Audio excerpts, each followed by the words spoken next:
Assalamualaikum warahmatullahi wabarakatuh. Kita berjumpa lagi masih bicara tentang pajak dan pada kesempatan ini kita akan membahas sesuatu yang barangkali meresahkan ataupun tidak mengenakan bagi wajib pajak, yaitu surat yang berasal dari kantor pajak ya.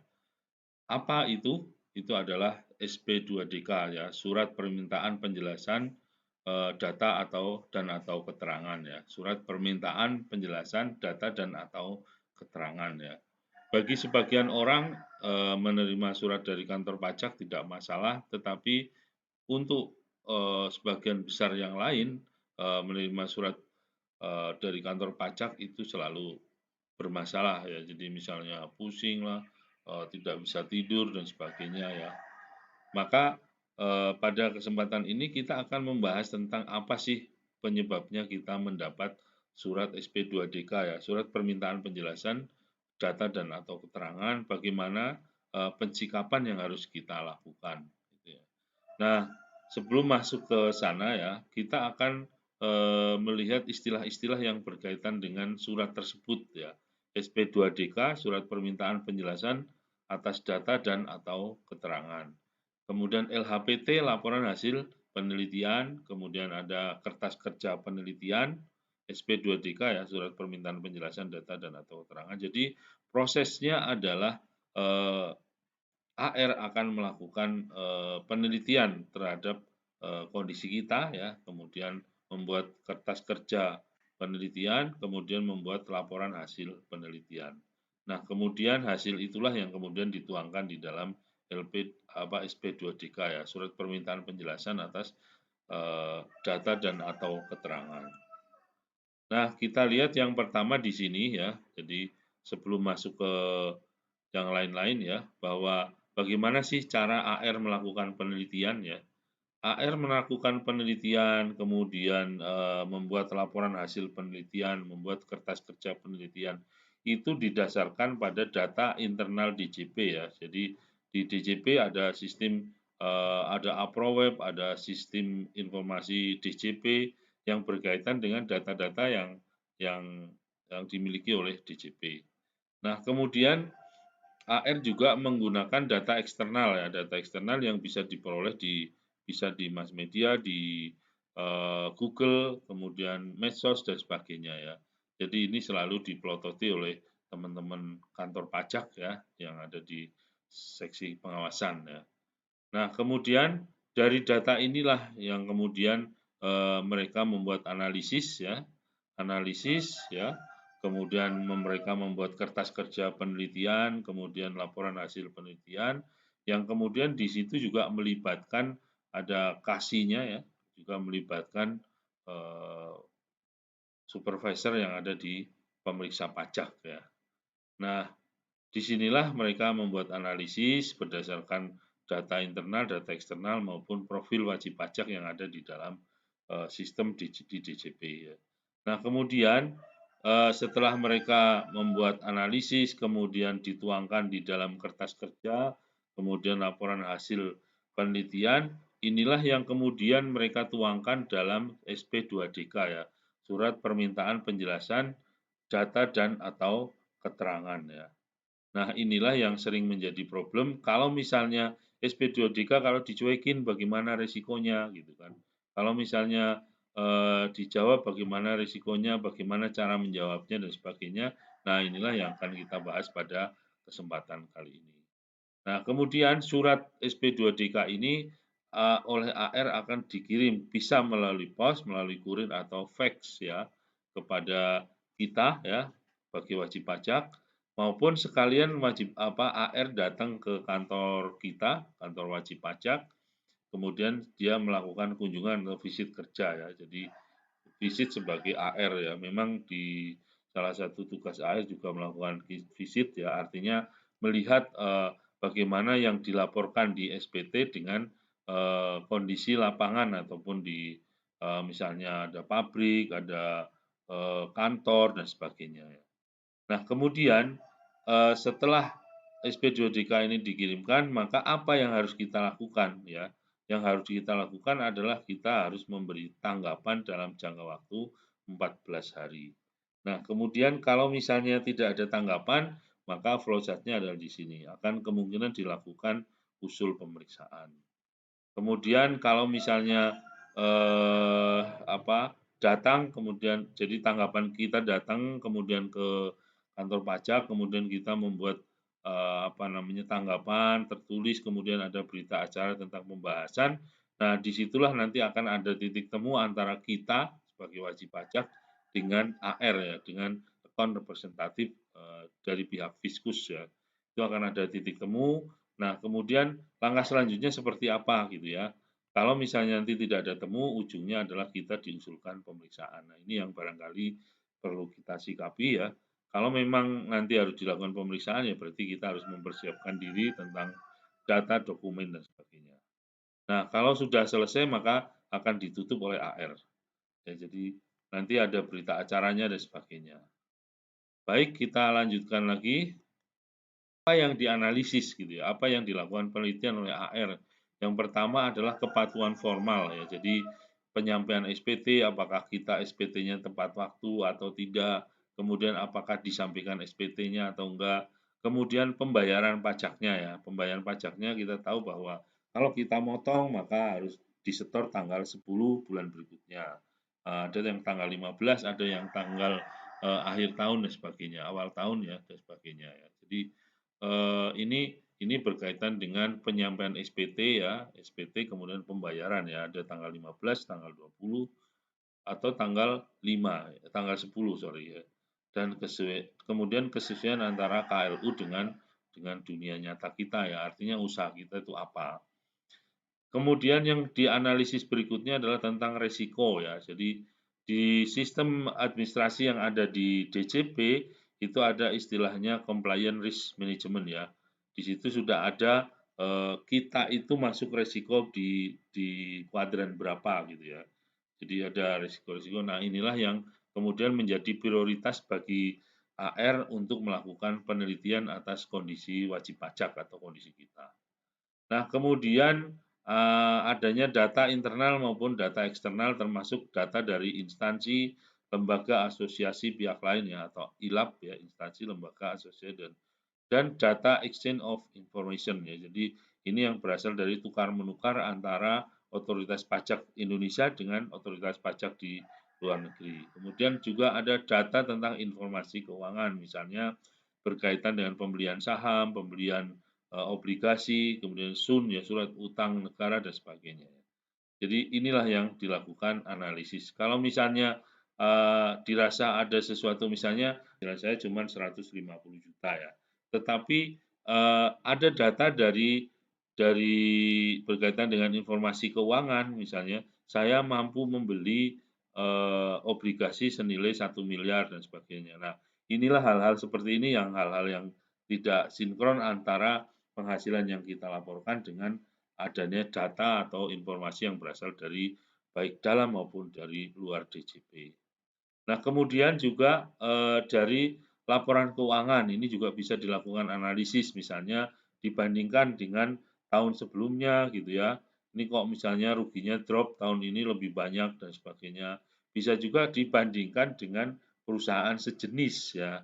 Perusahaan sejenis ya, drawing atas hasil pemeriksaan, keberatan dan banding. Nah, ini yang perlu kita perhatikan bahwa pada saat kita telah dilakukan pemeriksaan, ada kemungkinan tahun-tahun sebelum dilakukan pemeriksaan ya maupun setelah itu ya itu akan dilakukan mirroring oleh Fiskus ya dalam hal ini AR ya. Berapa misalnya dari hasil pemeriksaan itu koreksinya di penjualan, harga pokok, biaya atau misalnya output misalnya. Ada juga misalnya ada koreksi yang lain misalnya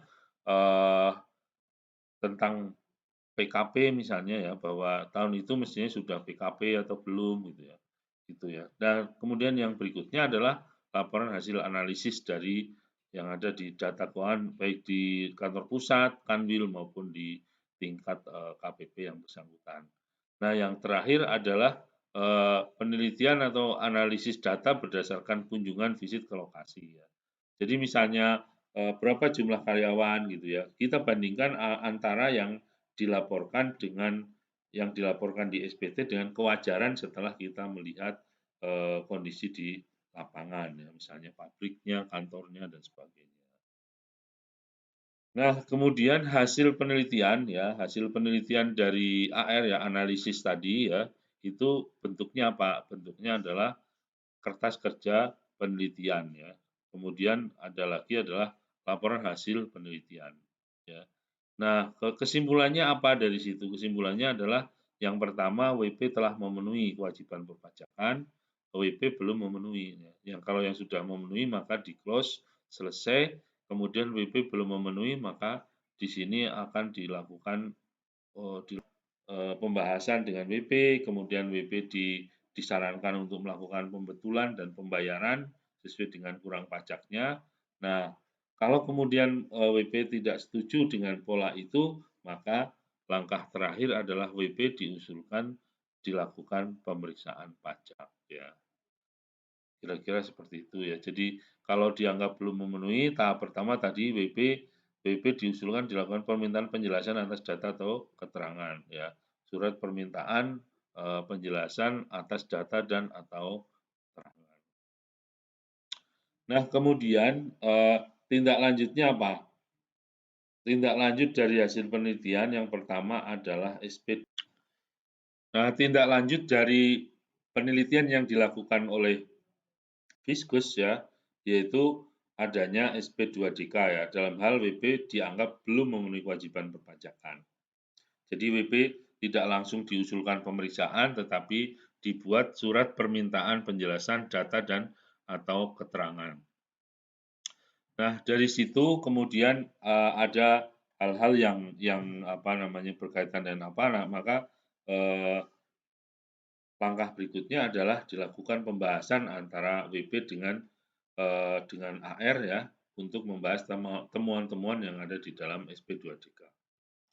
Nah, kemudian langkah selanjutnya adalah bagaimana tanggapan WP ya. Jadi WP harus memberikan tanggapan, kemudian nanti dari sini SP2DK, tanggapan dan berita acara maka diterbitkan LHP2DK ya.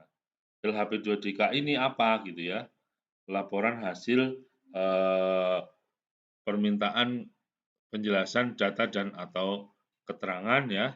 Nah, kemudian ujungnya apa? Kalau bisa saja ujungnya adalah nanti WP mau mengajukan pembetulan SPT, kemudian membayar sejumlah pajak yang kurang.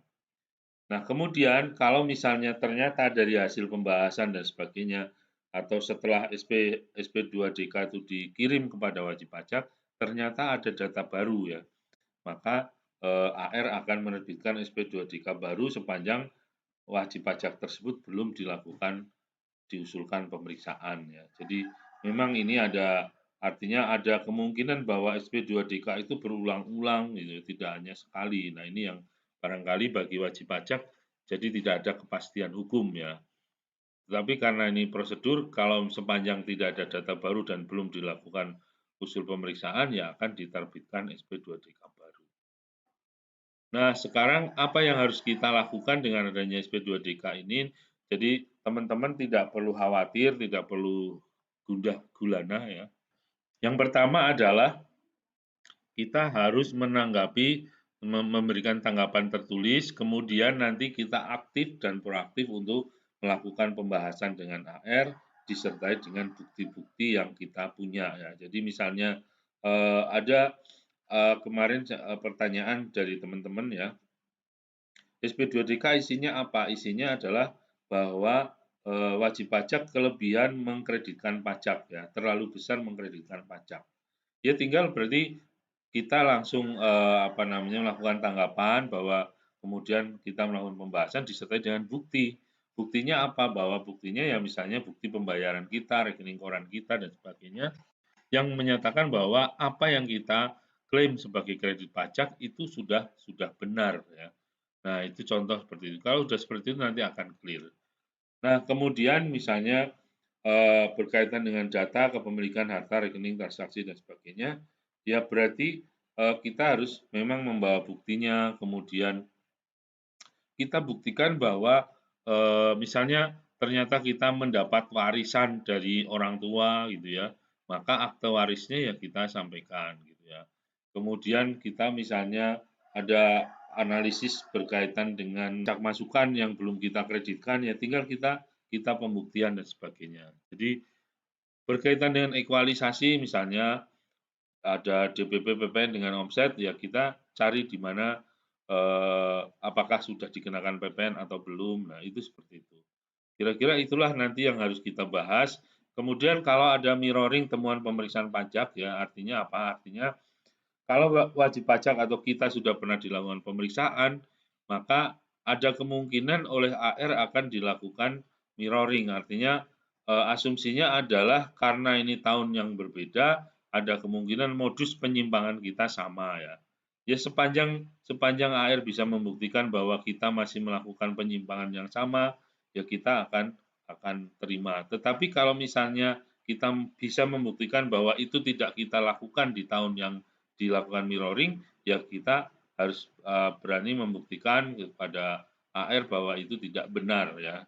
Nah, kemudian setelah itu yang terakhir adalah kalau memang kita setuju dengan hasil pembahasan dengan AR, maka langkah selanjutnya adalah kita melakukan hitungan dari pembetulan SPT ya. Jadi SPT kita betulkan, kita bayar ya.